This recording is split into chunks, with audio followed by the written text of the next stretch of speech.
नमस्कार दोस्तों, स्वागत है आपका स्टडी विथ पृथ्वी पर। दोस्तों, आज हम घनाभ क्यूबॉइड के बारे में पढ़ेंगे। आपको जो आकृति यहाँ दिख रही है वो एक क्यूबॉइड है, घनाभ है। उसमें ये जो आकृति है उसकी एक लंबाई होती है, इसको हम एल से दर्शाते हैं। इसकी एक चौड़ाई है, इसको हम बी से दर्शाते हैं। और इसकी एक ऊंचाई है, इसको हम एस से दर्शाते हैं। एल, बी और एच। इसका हमें क्षेत्रफल, घनाभ का क्षेत्रफल और घनाभ का आयतन निकालना है। इस प्रकार के क्वेश्चन हमें दिए जाते हैं कि घनाभ की लंबाई, चौड़ाई और ऊंचाई दी गई है और इसका क्षेत्रफल निकालिए या इसका आयतन निकालिए। तो किस प्रकार से हम इसको निकाल सकते हैं उसके बारे में हम समझते हैं। दोस्तों, घनाभ का निर्माण किस प्रकार से होता है, घनाभ की आकृति किस प्रकार से बनी होती है, उसके बारे में हम पहले समझते हैं। यहाँ पे आपको एक ये फलक दिख रही होगी नीचे वाली, इसके साथ में ऐसी की ऐसी फलक आपको ये ऊपर दिख रही होगी। इस प्रकार से ऐसी की ऐसी फलक आपको इधर भी दिख रही है और ऐसी की ऐसी फलक इधर दिख रही है और एक बड़ी इधर दिख रही है फलक और एक पीछे दिख रही है। ये मैंने 2D में बनाया है, पर एक्चुअल में घनाभ होता है वो 3D संरचना होती है। आपको मैं समझाने के लिए बताता हूँ। जैसे कि ये माचिस है, ये माचिस एक घनाभ है। आप देखिए, इसके पहला जो फलक है वो आपको ये दिख रही है पूरी एक, ये पूरा भाग जो मेरा हाथ फेर रहा हूँ वो पहला भाग है इसका। इसके बाद जैसे ही मैं इसको ऐसे घुमाऊंगा तो ये दूसरा भाग, दूसरी फलक आ जाएगी। इस प्रकार से दूसरी हो गई। फिर मैं इसको ऐसे घुमाऊंगा तो तीसरी फलक हो गई, ये तीसरी। फिर ये ऐसे घुमाऊंगा तो ये चौथी फलक हो गई। ये 4 फलक हो गई।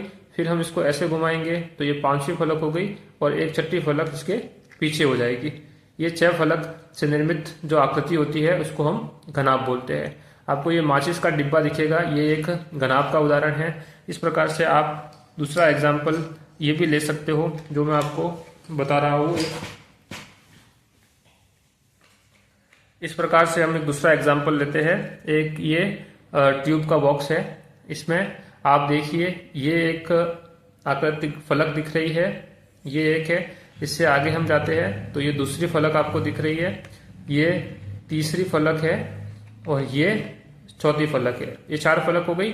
इसके बाद ये ऊपर वाला भाग 5वीं फलक हो जाएगी और इसके पीछे वाला भाग छठी फलक हो जाएगी। इस प्रकार से ये जो दवाई का ट्यूब का बॉक्स है वो भी एक घनाभ का उदाहरण है। इस प्रकार से हम एक रबड़ का, इरेजर का भी यूज कर सकते हैं घनाभ को दर्शाने में। ये भी एक घनाभ की आकृति है। ये पहली फलक हो गई, इसके आगे ये दूसरी हो गई, ये तीसरी हो गई और ये चौथी फलक हो गई। इस प्रकार से ये 5वीं फलक हो गई और ये अंतिम वाली छठी फलक हो गई। इस प्रकार से घनाभ का निर्माण होता है, वो 6 फलकों से मिलकर बनता है। ये 6 फलक आयत होते हैं। अब हम देखते हैं घनाभ किसे कहते हैं, उसका निर्माण किस प्रकार से होता है। ये घनाभ है। घनाभ 6 आयताकार फलकों से निर्मित बंद आकृति है, जो मैंने आपको भी माचिस के एग्जाम्पल से दर्शाया है कि 6 आयताकार फलकों से निर्मित बंद आकृति होती है, जिसे हम घनाभ बोलते हैं। अब आयत के बारे में हम थोड़ा समझ लेते हैं कि आयत किसे कहते हैं। आयत की आकृति जो यहाँ बनी हुई है ये आयत है। आयत में क्या होता है, इसकी एक लंबाई होती है और इसकी एक चौड़ाई होती है। तो इसमें जो लंबाई होती है, लंबाई के जो सामने वाली भुजा होती है उसकी माप और इस लंबाई की माप दोनों की बराबर होती है। अर्थात आमने सामने की भुजाओं की लंबाई क्या होगी, है बराबर होगी। इसके बराबर ये इसके सामने की होगी और इसके बराबर ये सामने की होगी। और इसके चारों कोण होंगे, सभी कोण 90 डिग्री के होते हैं। अर्थात आयत के सभी कोण 90 डिग्री के होते हैं। इस प्रकार से ये 6 जो आयत है, इन 6 आयतों से निर्मित एक आकृति होती है, उसको हम घनाभ बोलते हैं। अर्थात घनाभ में इस प्रकार के 6 आयत होते हैं। इन आयतों से जो निर्मित आकृति होती है उसको हम घनाभ बोलते हैं। अब देखिए, आप एग्जाम्पल के थ्रू आपको जो ये माचिस की डिब्बी दिख रही है, ये क्या, इसका जो ये फलक है, क्या आपको ये आयत दिख रहा है। ये चारों भुजाएं इसकी दिख रही है। इसके सामने की भुजा ये है, इसके सामने की भुजा ये है। आमने सामने की भुजा बराबर आपको दिख रही होगी। और जो ये कोण आपको दिख रहे हैं, ये चारों कोण आपको दिख रहे हैं, ये चारों कोण 90 डिग्री के हैं। इस प्रकार से आपकी दूसरी फलक लीजिए, ये भी एक आयत है। इसके आमने सामने की भुजा बराबर है और चारों कोण 90 डिग्री के हैं। इस प्रकार से ये भी एक आयत है। इस प्रकार से ये भी आयत है, ये और ये। इस प्रकार से टोटल 6 आयतों से निर्मित बंद आकृति को हम घनाभ बोलते हैं। तो आपको समझ में आ गया होगा कि घनाभ किसे कहते हैं। अब हम इसका पृष्ठ क्षेत्रफल और आयतन किस प्रकार से निकालते हैं उसको देखते हैं। ये घनाभ है। घनाभ की एक लंबाई होती है L, इसकी चौड़ाई होती है B और इसकी ऊंचाई होती है H। इस प्रकार से आप देखिए ये जो माचिस का डिब्बा है इसकी लंबाई आप देखिए, ये आपको लंबाई दिख रही है, ये लंबाई है। इसी प्रकार से इसकी जो ये वाली भुजा है आपको दिख रही है, ये इसकी चौड़ाई हो जाएगी और ये इसकी हम ऊंचाई ले लेंगे। आपको समझ में आ गया। जैसे इसको हम इस प्रकार से रखते हैं तो ये नीचे वाली है ये लंबाई हो गई, ये पास वाली जो की चौड़ाई और ये ऊपर आ रही है वो उसकी हो गई ऊंचाई। इस प्रकार से ये जो आकृति बनी है इसकी भी ये लंबाई है, ये चौड़ाई है और ये ऊंचाई है। तो हमें कोई भी क्वेश्चन दिया गया होगा तो उसमें घनाभ का अगर हमें क्षेत्रफल, पृष्ठ क्षेत्रफल और आयतन निकालना है तो हमें लंबाई, चौड़ाई और ऊंचाई दी गई होगी। अब इसका जो फॉर्मूले होते हैं उनको देखते हैं। इनके दो फॉर्मूले होते हैं। इनके दो फॉर्मूले होते हैं। पहला है घनाभ का पृष्ठीय क्षेत्रफल बराबर 2 कोष्टक LB plus BH plus HL। यहाँ पे L लंबाई है, B चौड़ाई है और H ऊंचाई है। इन फॉर्मूलों को आपको याद करना है। घनाभ का पृष्ठीय क्षेत्रफल बराबर 2 कोष्टक LB plus BH plus HL और कोष्टक बंद।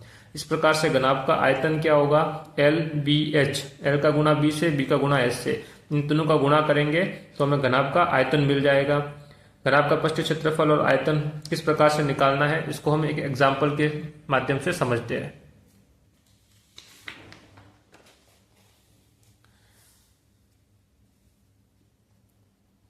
तो दोस्तों हमें एक क्वेश्चन दे रखा है। आप देखिए इसमें हमें दिया है कि एक घनाभ जिसकी लंबाई, चौड़ाई और ऊंचाई क्रमशः 15 सेंटीमीटर, 10 सेंटीमीटर और 20 सेंटीमीटर है, तो इसका पृष्ठ क्षेत्रफल और आयतन ज्ञात कीजिए। एक घनाभ है, इसकी लंबाई हमें दी गई है, इसकी चौड़ाई दी गई है और इसकी ऊंचाई दी गई है और हमें कहा है कि इसका पृष्ठ क्षेत्रफल और इसका आयतन निकालिए। तो सबसे पहले हमें जो दिया गया है उसको हमें लिखना है। हमें दिया गया है उसको हमें पहले लिखना है। दिया गया है, क्या हमें दिया है, सबसे पहले हमें लंबाई दी है। लंबाई को हम L से दर्शाते हैं। लंबाई L कितनी है, लंबाई है इसकी 15 सेंटीमीटर, तो हम लिखेंगे 15 सेंटीमीटर। इस प्रकार से हम देखेंगे इसकी चौड़ाई को हम B से दर्शाते हैं, ये कितनी है 10 सेंटीमीटर है। इस प्रकार से ऊंचाई दी गई है 20 सेंटीमीटर, ऊंचाई को हम H से दर्शाते हैं। L लंबाई, B चौड़ाई और H ऊंचाई है, ये है 20 सेंटीमीटर। इस प्रकार का हमें घनाभ दिया गया है जिसकी लंबाई है 15 सेंटीमीटर, चौड़ाई है 10 सेंटीमीटर और ऊंचाई है 20 सेंटीमीटर। इसका हमें पृष्ठ क्षेत्रफल निकालना है और आयतन निकालना है। तो इसके जो फॉर्मूले है पहले इसको हम लिखते हैं, फिर इन फॉर्मूलों में इनके मान रखते हैं और इसका पृष्ठ क्षेत्रफल और आयतन हम निकालते हैं। तो फॉर्मूला इसका होगा घनाभ का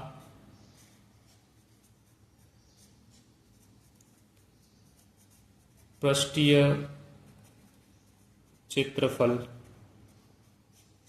बराबर 2 LB plus BH plus HL, ये इसका फॉर्मूला होगा।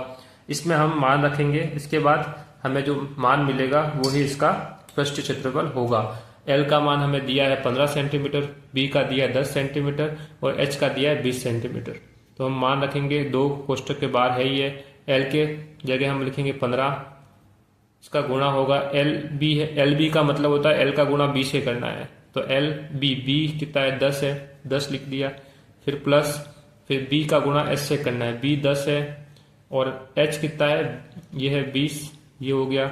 फिर वापस प्लस और HL है, H कितना है 20 है और L कितना आ रहा है 15 है।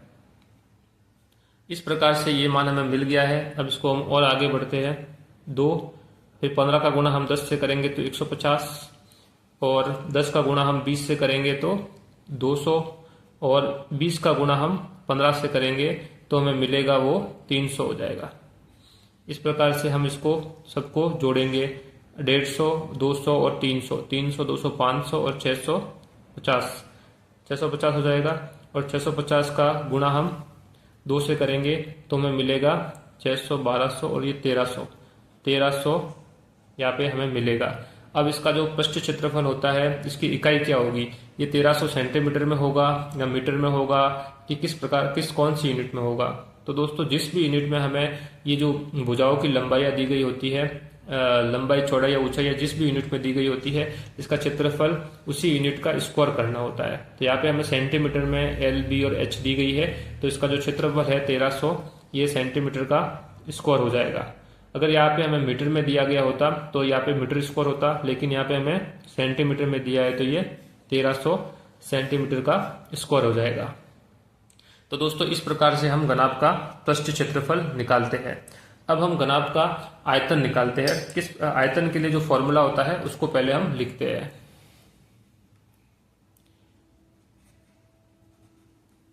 घनाभ का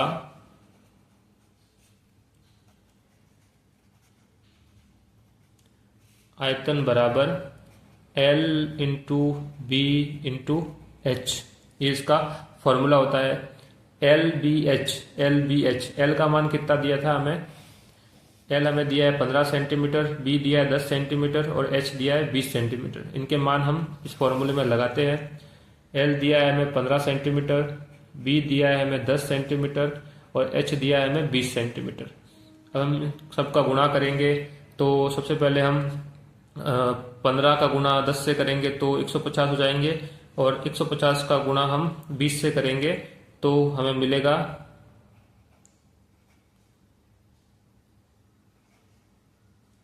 3000 मिलेगा। और जो भी हमें मिलेगा इसमें इकाई क्या लगेगी, ये 3000 किस में होगा, तो जो भी आयतन होता है, आयतन में हमेशा जो भी लंबाइयाँ होती है उसकी इकाई होती है, इसका क्यूब कर लेते हैं।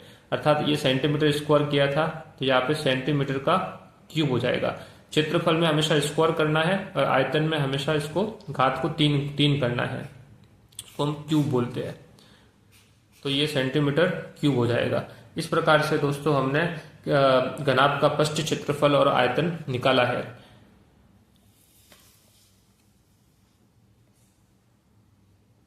तो दोस्तों इस वीडियो में हमने घनाभ का किस प्रकार से घनाभ की आकृति बनी होती है, इसकी लंबाई क्या होती है, इसकी चौड़ाई क्या होती है, किस प्रकार से आयत की सहायता से हम इसको समझ सकते हैं, हमने माचिस की डिब्बी की सहायता से इसको समझाया है आपको।